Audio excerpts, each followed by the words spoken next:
That whole hymn, loved ones, and why I'm going right into the sermon now is partly because of it. That whole hymn is describing that, you see there. Describing that top half of the diagram. That whole hymn, Jesus, the very thought is sweet. In that dear name, all heart joys meet. But sweeter than the honey far, thy glimpses of thy presence are. That whole hymn is describing there the inner life of the Spirit with God. And there's a surprise I want to present to you at the end of this introduction, which will startle you. But that is the way God has planned for us to meet, to work. Where from His love we would receive all the security, significance, and happiness that we need through communion with Him. And then through intuition, we would know what He wanted us to do. And our conscience would operate in the light of that intuition and would constrain us through love of Christ to exercise our wills so that our mind would understand what God was revealing to us through intuition, would understand. That's where it connects up with the statement, God made known His works to the children of Israel, but His ways to Moses. And ties up with Jesus' words, I have not called you servants, but friends, because a servant doesn't know what his master is doing. But we would understand what God is giving us through intuition, and we would know, why has He prompted me to do that? Oh, yes, I see, because Joanne is doing that and Trish is doing, and we would understand it. See, we're not meant, that's what is wrong about the old idea, we think when Isaiah says the word of the Lord came to me, it's like just a thought comes to me, and it must come from God. No, those prophets understood. They knew God's ways and they knew what He was after, so it fitted in a strange way into the renewed mind. So in a sense, the mind could confirm because it understood what God was giving through intuition. So intuition is not that kind of blind word from nowhere, and that was what was wrong in the early days of the charismatic movement. We all felt, if it comes suddenly and if it comes apparently from somewhere outside yourself, it must be God. Well, it isn't necessarily so. And the Father doesn't work that way. He works through an understanding mind. And so that's the plan that God has for us. So you can see, for an ordinary Christian, the greatest part of their life is this top third. This top third. Now, of course, the Gentile and the non-Christian knows nothing of that.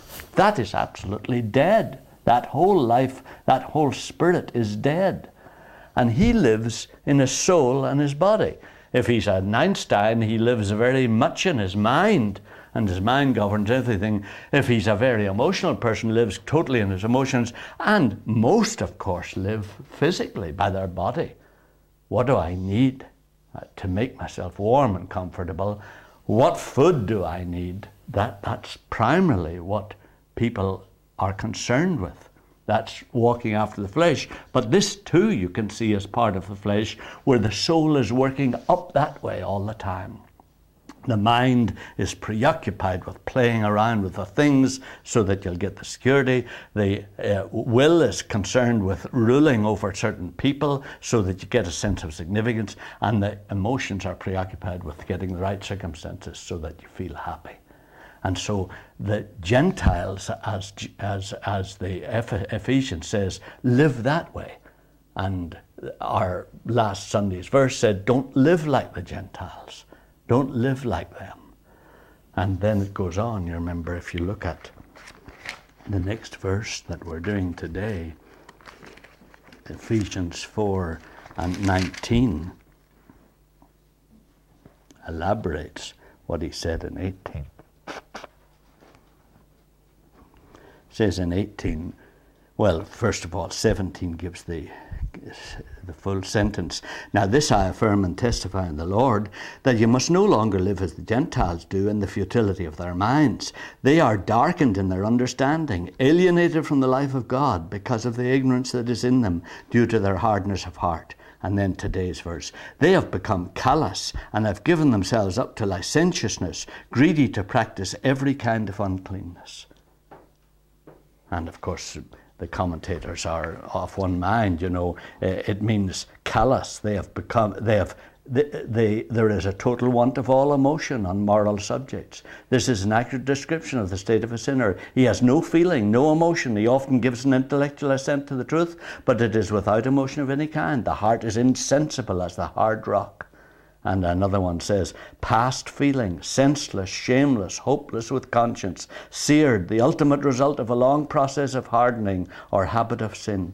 The Vulgate reads, being past hope, given themselves over. God gave them up to uncleanness. Their giving themselves to it was punished in kind, God judicially giving them to it by withdrawing his preventing grace. Their sin was made their punishment. They gave themselves up to the slavery of their lust, to do all its pleasures as captives who have ceased to strive with the foe. Lasciviousness, wantonness, it does not necessarily include lasciviousness, but incontinent, reckless readiness for it, and for every self-indulgence. And then to work all uncleanness with a deliberate view to the working, not a mere accidental fall into sin, but the working of uncleanness of every kind with greediness. Of course, dreadful. We're an inch from that. We're an inch from that when this is not active. We're an inch from it. We're an inch from callousness in our conscience and hardness in our heart. We're an inch from it if that part of our life is not active and alive. We're held back not because we have a living life with God, but because we are all together here and we're influencing each other and we're reading good books. And we've accepted that this is the kind of life we live, but we're an inch from callousness of heart and conscience, So it's dangerous of us to look on these Gentiles, as he calls them. The other Gentiles. Really what he's talking about is the unregenerate sinner. And it's dangerous for us to look at them and say, oh yes, they're terrible. And look at the dreadful things that they're doing. We're an inch from it if we're not alive in our spirits. Why? Because that's the way the personality works. A personality we were made for security, significance, and happiness. We were made for those. If we don't receive them from God through our relationship with him, we have to get them somewhere. It's purely, you might almost say, luck that we don't get it from here.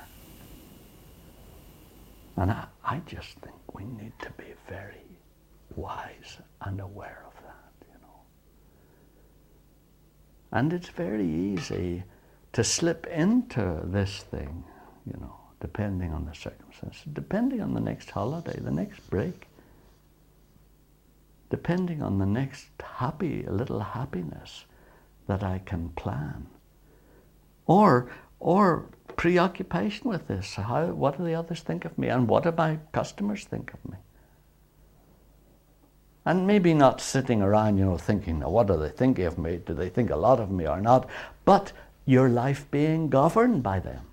That's the same thing, people being preoccupied with people's opinion, where you're running your life by what others are encouraging you to do or telling you to do.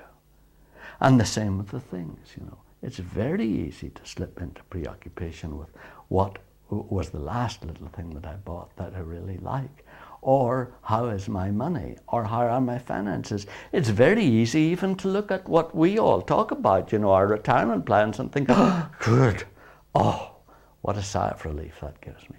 At least we're not out on a limb like some so-called Christians or missionaries. It's very easy to slip into an unconscious dependence on these things. And actually it has the same effect as it has on people who are reveling in these. It brings the same callousness of heart and callousness of conscience, because you gradually get used to a level of life that is not what comes from your conscience, but comes just from the circumstances in which you live. And so it's very easy to quietly rationalize, compromise with things that you felt you should do years ago, and you just can't make them work. Bible study, prayer, I don't know, other things. It's very easy to lower the level of your life so that you are in fact like the people here. It's just you're not openly lascivious, you're not openly unchaste, you don't go with prostitutes, you aren't knowingly immoral, but generally your life just paddles along, governed primarily by the world's love. And this is an unusual thing for you. This is something you get into an odd moment when you sense God's voice speaking to you. But it isn't where your full joy comes from. You don't get your full joy from your communion with God and with your fellowship with Him. You don't actually govern your life by what He's guiding you to do. You do try to. You try to say, Lord, what would you have me do with this shop? But you actually don't spend a lot of time seeking His will there. You pray a nice prayer, and then you go in and you do what you think you should do. And the conscience, therefore, gets harder and harder. And your will is not governed by your conscience. It's not constrained by the love of Christ. Your will is actually constrained usually by what your mind tells it to do, or what your emotions overwhelm it to do. And they in turn are often governed by what your body is like. So it's very easy to say, I have been born of God. I think in some sense I might even have been baptized with the Spirit, but walking in the Spirit, it isn't working. The arrows are there, but they aren't working. It's these arrows that govern your life. And I just point out to you that if that's the case, you're really walking after the flesh, and you're just an inch from the absolute destruction that He's talking about.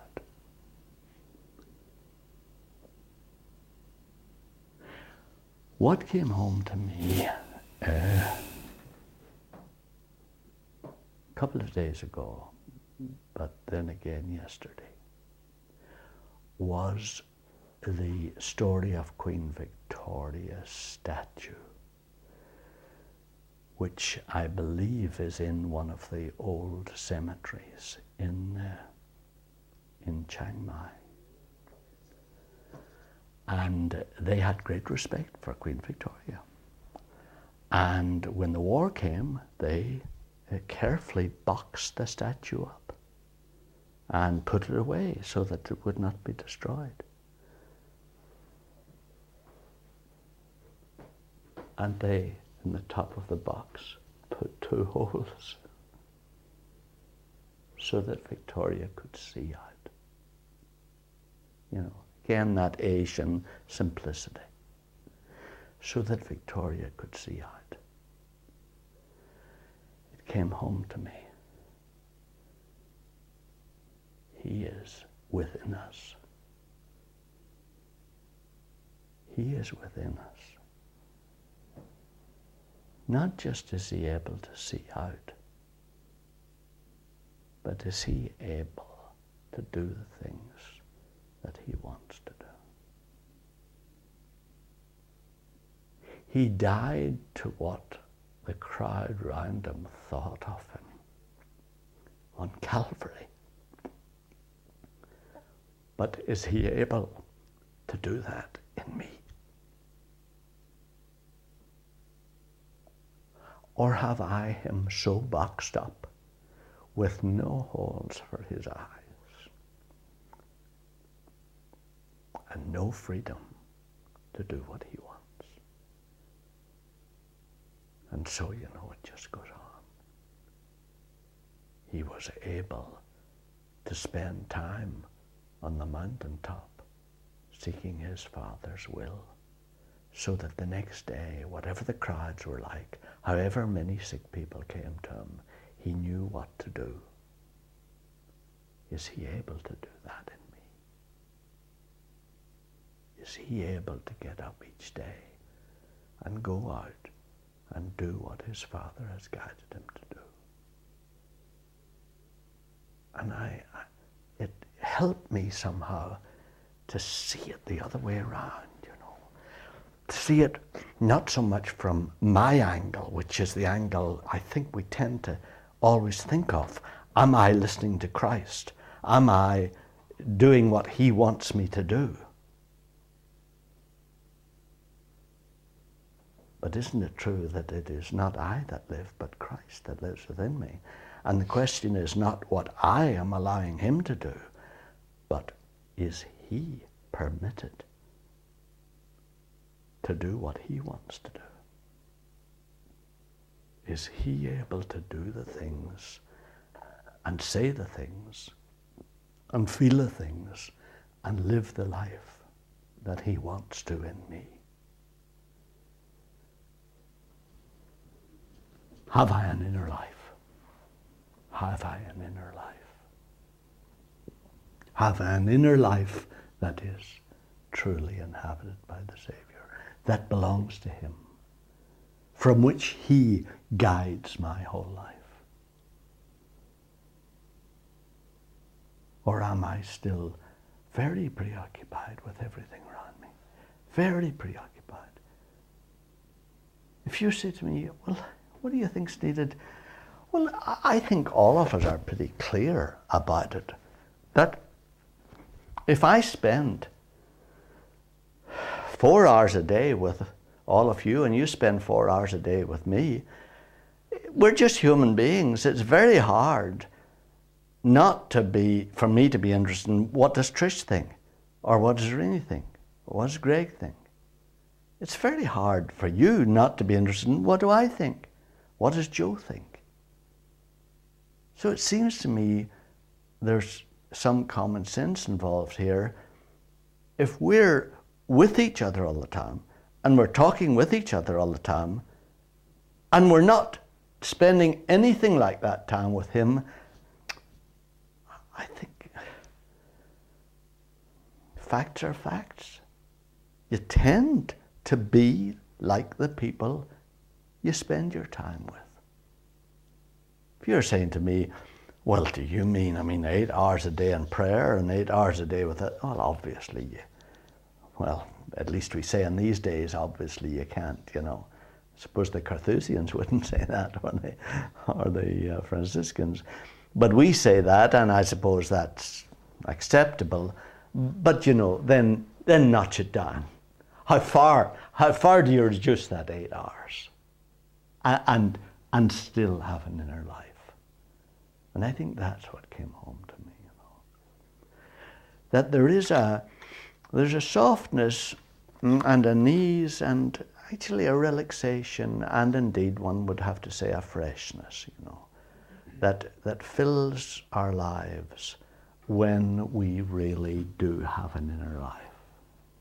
When we have an inner life, and how you do it, I don't think that's the big issue, whether you kneel on your knees, or whether you pray all the time, or whether you stand up, or whether you come here and kneel at the communion, or whether you're reading the Bible, or whether you're reading a book. It seems to me what we're talking about is a sizable time with God each day, a sizable portion of our time that is given to speaking with him, talking with him, reading about him, thinking about him, and an inner life that is real enough so that there is real communion, so that there is some coming and going between you and the Savior, so that He is able, if he wishes, he is able to give you intuition. He is able, at least he is able to get you to see things from his viewpoint.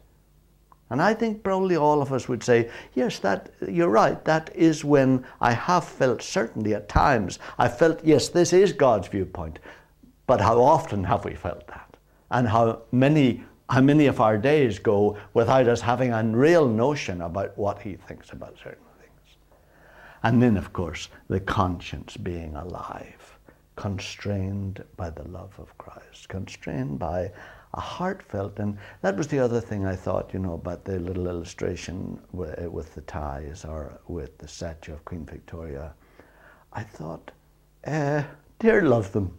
There was affection, a little affection.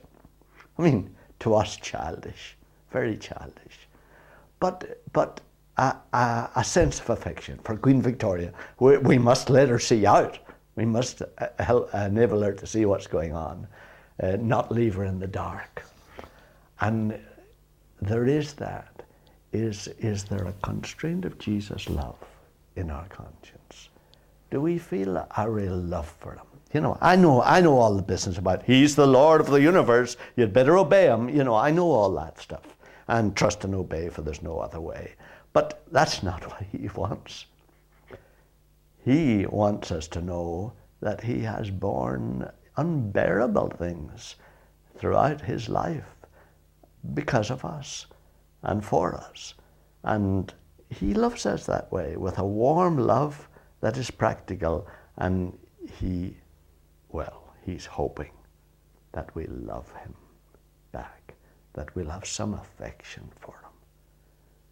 So, to what extent is our conscience alive? And of course, you can see the problem here. I mean, the conscience can give no guidance unless there's intuition, and the intuition cannot be there unless there's communion. So it has to start, it seems to me, with a reasonable part of our days, spent with the Father in quietness, either reading the books or praying, or you don't need to say, I don't know how I could stay for 2 hours in prayer. Well, maybe you can't. And I'm sure the Father doesn't want us to try impossible things at the beginning. But we could certainly read. And you could certainly set aside part of your time. And even the old psychologists and the meditation people would say, this is the key to life. This is the key to life. But I would put it to you, how much quiet time, let's go back to the old term. How much of a quiet time do you have?